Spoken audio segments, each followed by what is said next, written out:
Olá mais uma vez, estamos aqui para continuar as aulas de História Geral. A aula desta ocasião é a aula de número 9, Império Bizantino. E aí você vai ter que ter ciência das aulas anteriores. Se perder alguma, volte atrás. Lembrando que quando a gente fala de Império Bizantino, não tem como deixar de falar da capital do Império Bizantino. No decorrer da história, recebeu vários nomes, como Bizâncio, Constantinopla e Istambul. E atualmente Istambul é a maior cidade da Turquia, preserva uma impressionante memória arquitetônica, tem muitos museus, mesquitas, palácios, igrejas. E essas construções elas têm atraído muitos turistas, estudiosos de várias partes do mundo. Você tem uma vista por cima, não panorâmica, aí da Basílica de Santa Sofia ao fundo, cidade de Istambul, a cidade entre rios, conforme você pode, aliás, entre águas, melhor dizendo, rios não, entre águas, de maneira que você tem de um lado, olhando aqui pelo mapa, vou assinalar para você, Constantinopla está aqui, você tem acima o Mar Negro e abaixo aqui com a saída para o Mar Mediterrâneo. E você então encontra aí a cidade dividida pelas águas. O imperador Constantino foi aquele que decidiu transferir a capital do Império Romano para Bizâncio, depois ia chamar-se então de Constantinopla. E essa cidade de Bizâncio ela foi fundada por colonos gregos por volta de 660 a.C. Era um importante entroncamento de rotas comerciais, um cruzamento ali que ligava Europa e Ásia, de maneira que você consegue ver um lado da Terra, ver o outro de maneira bem evidente, não é distante assim. Pode consultar isso na internet. Essa localização, obviamente, ela favorece a economia bizantina. Constantino reúne, então, em sua época, arquitetos, engenheiros e artesãos para o remodelar dessa cidade. E no período dele, então, são construídas estradas, casas, mais muralhas, não que não existissem, né? Bem como outras edificações. Essas obras elas se prolongaram até 330 depois de Cristo, quando a cidade é inaugurada com o nome de Nova Roma. E para a população, a cidade passa a chamar de Constantinopla, é chamada, em homenagem ao seu fundador. E em 395, com a divisão do Império Romano, Constantinopla ela vira capital só do Império Romano do Oriente. Então você tinha o Império Romano antes, e por questões religiosas e políticas, a divisão do Império Romano em duas partes. Do Oriente, que é a parte mais à direita, que fica conhecida como a parte oriental, e a parte ocidental, que fica mais a parte da esquerda, olhando para a divisão bem grosseira do mapa. Lembrando que esse mapa ele não tem a ver basicamente com isso, né? Ele está falando das conquistas de Justiniano, Império do reinado antes de, Império antes do reinado de Justiniano. Então, desde a divisão desse Império Romano, e aqui a data é importante, 395 depois de Cristo, os imperadores do Ocidente e Oriente eles encontram dificuldades para governarem suas respectivas partes, principalmente por conta daquilo que ficou conhecido, a gente falou, né? Que eles chamavam dos impérios bárbaros, ou as ditas invasões bárbaras especificamente, ou dos reinos bárbaros, melhor dizendo. Lembrando que esse termo bárbaro era uma maneira romana de enxergar os povos que não eram romanos. Só no século V, durante o governo de Justiniano, que durou de 527 a 565 d.C., é que o Império Bizantino ele fica bem estruturado e expande. E nesse período, então, as forças bizantinas elas realizam campanhas visando reconquista de território que já tinham pertencido anteriormente ao Império Romano. Você tem a expansão máxima do Império Bizantino no século VI. Você interprete aí e veja por si mesmo. A maioria da população bizantina ela era formada por pessoas pobres que viviam nos campos. Naquela sociedade, boa parte da produção rural vinha de grandes propriedades agrárias, os latifúndios, que pertenciam à igreja e aos nobres, e A nobreza era composta por chefes militares que recebiam terras como recompensa por serviços prestados ao imperador, e quase todo o trabalho rural era feito por servos que dependiam da terra para viverem. E além da agricultura, o comércio também era uma das atividades aí de Bizâncio, sendo, de acordo com alguns estudiosos, uma das mais lucrativas. E entre os principais produtos comercializados estavam artigos de luxo asiáticos, como perfumes, tecidos de seda, porcelanas e peças de vidro, sendo que esses produtos eles só eram acessíveis de maneira geral aos mais ricos da Europa, do Oriente Médio e Norte da África. E o comércio ele contribuiu para dinamizar a vida urbana no Império Bizantino. Por volta do ano 1000, Constantinopla chega a ter cerca de 1 milhão de habitantes. Existiam outras cidades importantes nessa época, como Tessalônica, Niceia, Edessa e Tarso. Por meio dos seus funcionários, o governo bizantino ele controlava as atividades econômicas artesanais e comerciais, supervisionando a qualidade e quantia de produtos, e a produção estava distribuída em corporações de ofícios, formadas por oficinas de um mesmo ramo, como carpintaria, tecelagem, sapataria. E, de acordo com Cláudio Beltrão, os artesãos e comerciantes bizantinos eles eram agrupados em corporações regulamentadas e supervisionadas pelo Estado, que decidia quase tudo: preços, salários, lucros, etc., não deixando muito espaço para iniciativa privada. Então, o objetivo da intervenção estatal era controlar os preços de abastecimento das cidades, e nas cidades bizantinas, nelas viviam elites formadas por grandes comerciantes, donos de oficinas artesanais, membros do alto clero e destacados funcionários do governo. E essas pessoas, obviamente, ostentavam uma vida luxuosa. Eles tinham em suas casas tapeçarias, vasos de porcelana, usavam roupas finas de seda ou de lã, muitas vezes ornamentadas com fios de ouro e prata. E além da elite romana, urbana, obviamente, existiam muitos grupos sociais pobres que viviam de maneira miserável nas ruas.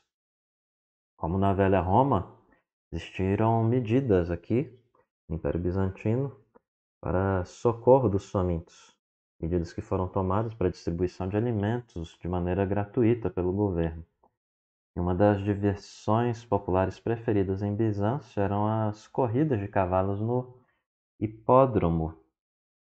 E aqui nessa imagem, o hipódromo, se você não está conseguindo identificar, ele está aqui.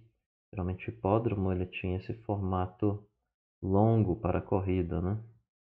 E você pode visitar em muitos lugares do Império Romano hipódromos. Cesareia tem um sítio arqueológico que é bem preservado e dá para ter noção.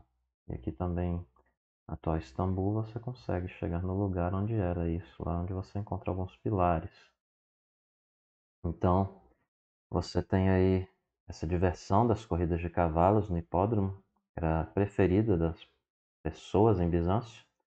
E ali a arena tinha uma capacidade para cerca de 50 mil pessoas. As diversões públicas elas também acabavam servindo para alívio das tensões sociais de grupos descontentes. De maneira que a gente deve tratar aqui em 532, uma violenta revolta que explode em Constantinopla, que foi fruto da insatisfação popular com a atuação dos governantes e por conta também dos elevados tributos que eram cobrados da população para sustentar gastos militares, bem como outras despesas típicas do Império. A revolta ela começa de maneira inesperada no hipódromo ali da cidade de Constantinopla, que era um dos poucos locais públicos onde a população podia entrar em contato direto com as autoridades máximas do governo. E naquela ocasião, Justiniano estava presente no hipódromo e teve que sair às pressas. A multidão então que assistia às corridas de cavalos se dividia basicamente em dois grupos rivais, os verdes e os azuis, que representavam diferentes facções esportivas, políticas e religiosas. E grande parte dos ditos verdes era de comerciantes e artesãos, enquanto que a maioria dos azuis era formada por nobres e seus seguidores. Aí, após uma corrida de cavalos, houve dúvidas sobre o vencedor. E os grupos rivais começaram a gritar Nika, Nika, que significa traduzindo literalmente para o português, vitória, vitória, em grego, né? E aí está a palavra. Lembrando que a primeira eu coloquei só para diferenciar. É o que a gente coloca, trazendo para o português, como se fosse o nosso N maiúsculo, e embaixo a mesma palavra, mas só que como se fosse o nosso N minúsculo. No grego, essa letra que parece um N aí é Ni. Ni, iota, depois, que é o paralelo ao nosso I. Kappa, paralelo ao nosso K. E o alfa, paralelo ao nosso A. Então, as tensões sociais, até então contidas, elas extravasaram em um movimento de protesto popular.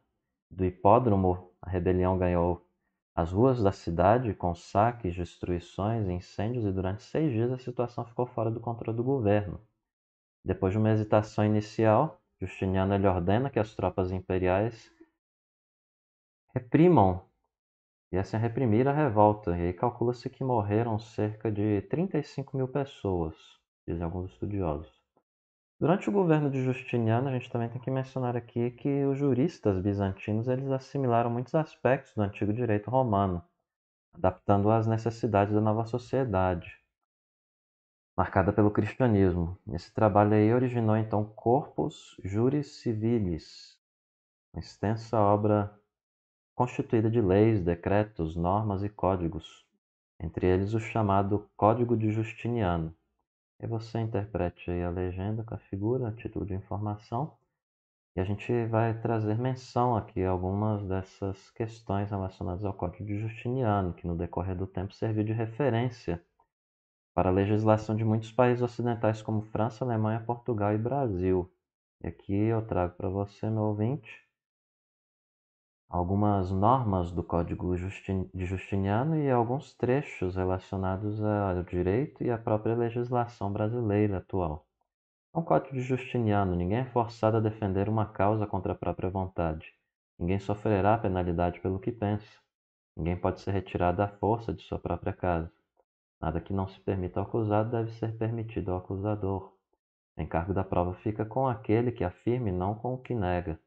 Um pai não pode ser testemunha competente contra um filho, nem um filho contra o pai. A gravidade de uma ofensa passada não aumenta do fato exposto. Na aplicação de penalidades, devem ser levadas em conta a idade e inexperiência da parte culpada. Constituição Federal, artigo 5º, parágrafo 7º. Ninguém será privado de direitos por motivo de crença religiosa ou de convicção filosófica ou política, salvo se as invocar para eximir-se de obrigação legal a todos imposta e recusar-se a cumprir prestação alternativa fixada em lei. Primeira parte aí lembra bastante, né, o Código de Justiniano. Artigo 5º, parágrafo 11º. A casa é o asilo inviolável do indivíduo, ninguém nela podendo penetrar sem o consentimento do morador. É a parte semelhante, né? A nossa Constituição prossegue dizendo que, salvo em caso de flagrante, delito ou desastre, ou para prestar socorro, ou durante o dia, por determinação judicial.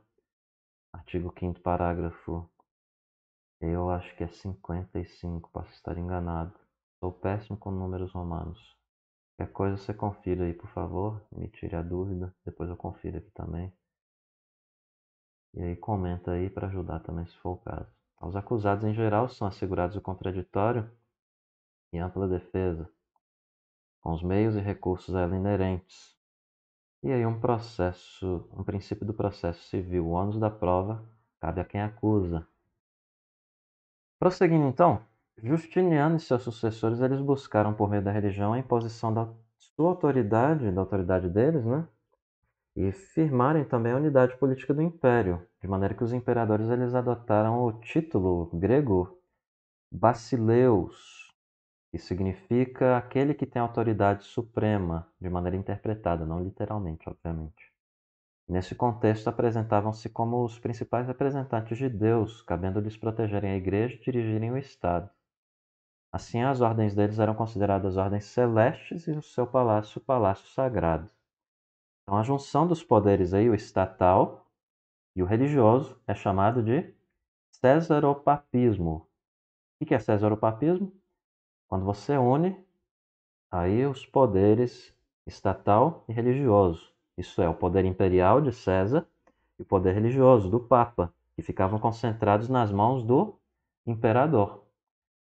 E aí, fique claro isso então. E vamos prosseguir aqui a uma outra questão muito importante quando a gente trata desse período aqui, que é o cisma do Oriente. Para falar disso, a gente tem que destacar que o relacionamento entre a Igreja Católica Romana e o Estado bizantino ele não foi pacífico. E após o reinado de Justiniano, existiram conflitos teológicos e políticos entre os partidários dos imperadores bizantinos e a hierarquia católica comandada pelos papas. E esses conflitos culminam, já fazendo um salto aí, no ano 1054, com o que ficou conhecido como o Grande Cisma do Oriente.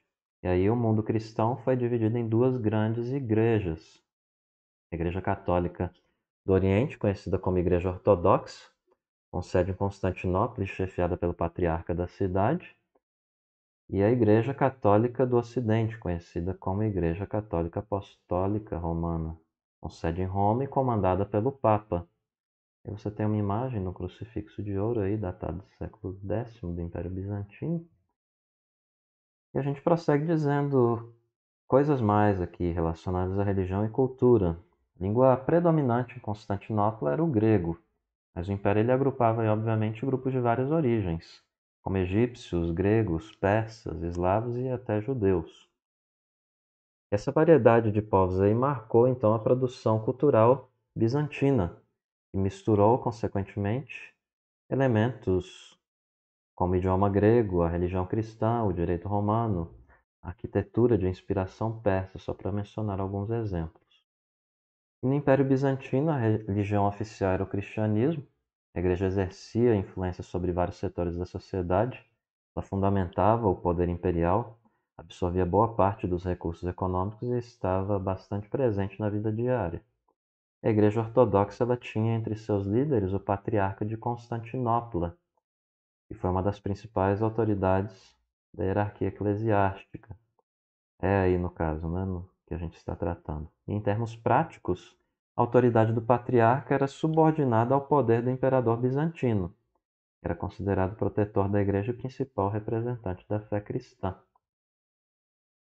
E o mundo bizantino, então, ele foi marcado pelo interesse em questões religiosas. Gregório de Nissa, um dos pais ou padres da igreja do século IV, ele deixa registrado que em todos os lugares de Constantinopla existiam pessoas envolvidas em debates teológicos. Entre as mais famosas questões debatidas, a gente destaca aqui o monofisismo.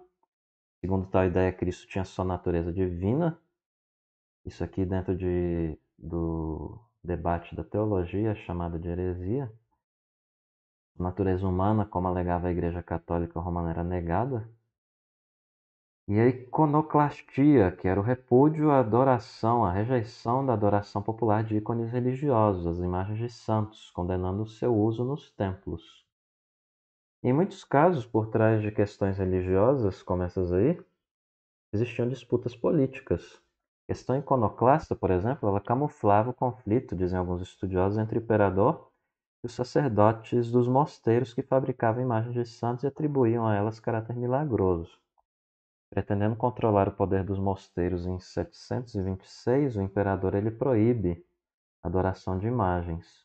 E a produção artística bizantina ela integra aí características da arte oriental com elementos da arte greco-romana. E os bizantinos destacam-se, então, pela arte do mosaico, composição artística, obviamente, de peças coloridas como vidro ou esmalte sobre um suporte como vidro claro, por exemplo. E esses mosaicos, de maneira geral, eles representam figuras religiosas, figuras de grande projeção política ou a própria estilização de animais ou plantas. A escultura bizantina, por sua vez, ela servia a ideais religiosos e compreendia peças de grande valor, produzidas com materiais como ouro, marfim e vidro. Era caracterizada por cores vivas e pelo aspecto místico de suas estatuetas. E por conta do movimento iconoclasta, grande parte das esculturas acabou sendo destruída. E na arquitetura, um dos exemplos mais lembrados aí é essa basílica, tá aí, né? Parte dela, Basílica de Santa Sofia, que em grego significa sagrada sabedoria, né? Em português aí, o santo é o sagrado, né? Apesar de que santo aí é um termo aportuguesado, né? Sofia também está portuguesado na escrita. apesar de ter esse mesmo som em grego, Sofia, sabedoria, em cuja construção trabalharam aí cerca de 10 mil pessoas durante 5 anos, de 532 a 537 depois de Cristo. E o projeto arquitetônico dessa basílica aí com essa cúpula, essa questão redonda aí no meio, né, no centro, serve de modelo para igrejas do Ocidente e Oriente.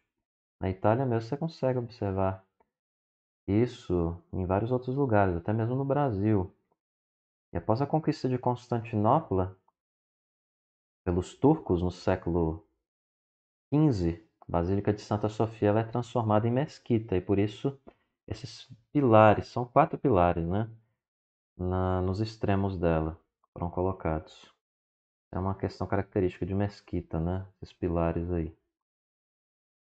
Ela é transformada então em mesquita, um templo muçulmano, recebe esses 4 minaretes, os pilares, os mosaicos bizantinos encobertos são uma grossa camada de cal e aí eles só são restaurados no século XX. E a antiga basílica então transforma-se no museu. E você tem aí retratando isso, nessa camada de cal, a restauração, e aqui é uma aproximação da imagem, né?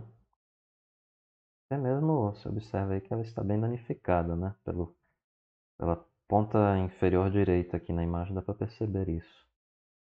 E na Basílica de São Vitale, na Itália, por exemplo, há mosaicos representando o imperador Justiniano e sua esposa, a imperatriz Teodora. Aqui eu trago também um detalhe do mosaico bizantino, né? O imperador Justiniano com sua comitiva. Basílica de Santa Sofia, novamente com uma imagem mais distante. O projeto arquitetônico acabou virando, como eu disse, modelo para vários templos religiosos cristãos e também islâmicos. A fachada dela é bem simples, apesar de ser muito bonita e alguns vão dizer que é muito detalhada e avançada, né? Cheia de estilo, mas o interior dela é muito mais decorado de maneira luxuosa, com marfim, pedras preciosas, mosaicos, vitrais. E para decorá-la foram usadas cerca de 18 toneladas de ouro, dizem os estudiosos. É uma visão mais distante também, né? Aqui você tem a Catedral Metropolitana Ortodoxa de São Paulo, inspirou o projeto da Basílica de Santa Sofia. E crise do Império, já chegando no fim da nossa lição ou aula. A gente tem que destacar que vários ataques externos eles foram enfraquecendo a administração central do Império Bizantino. E por conta disso, muitos territórios conquistados no século VI eles foram perdidos para inimigos. E só nos séculos X e XI é que o Império Bizantino recupera parte desses territórios e Constantinopla volta a ser sede de atividades comerciais. A administração fica mais eficaz, a economia tem estabilidade, as fronteiras entre a Europa, a Ásia e o Norte da África se fortalecem, conferindo então mais segurança ao Império. Só que essa prosperidade ela dura apenas alguns séculos, deixando, apesar disso, marcas profundas no campo da arte, como vimos, né? E como eu disse também, em meados aí do século XV, nos anos 1400, metade desse século, Bizâncio é conquistada pelos turcos otomanos, e após essa conquista, muitos intelectuais bizantinos migram para a Península Itálica, levando então conhecimentos da cultura greco-romana preservada no Império Bizantino. E aí os historiadores consideram, e outros estudiosos, que esse fato, esse acontecimento pode ter influenciado em alguma medida aspectos do movimento artístico que a gente ainda vai ver muito mais à frente, que é o do Renascimento. Outra consequência importante aqui do domínio turco sobre Constantinopla é o aumento dos preços, tributos cobrados também dos comerciantes europeus que compravam ali as mercadorias vindas da Ásia. E tem tudo a ver com isso aí de Rota da Seda, que é outro assunto que também a gente vai tratar mais à frente. E os altos tributos estimularam também os europeus ocidentais, como os portugueses e espanhóis, na busca de um novo caminho da comercialização. A gente tem visto isso na história do Brasil, no contexto geral. E aí, na busca desse novo caminho de comercialização com fornecedores orientais, você tem então aí uma contribuição para as grandes navegações, que a gente já tratou na aula de História do Brasil. Qualquer coisa confere que já está aí no canal.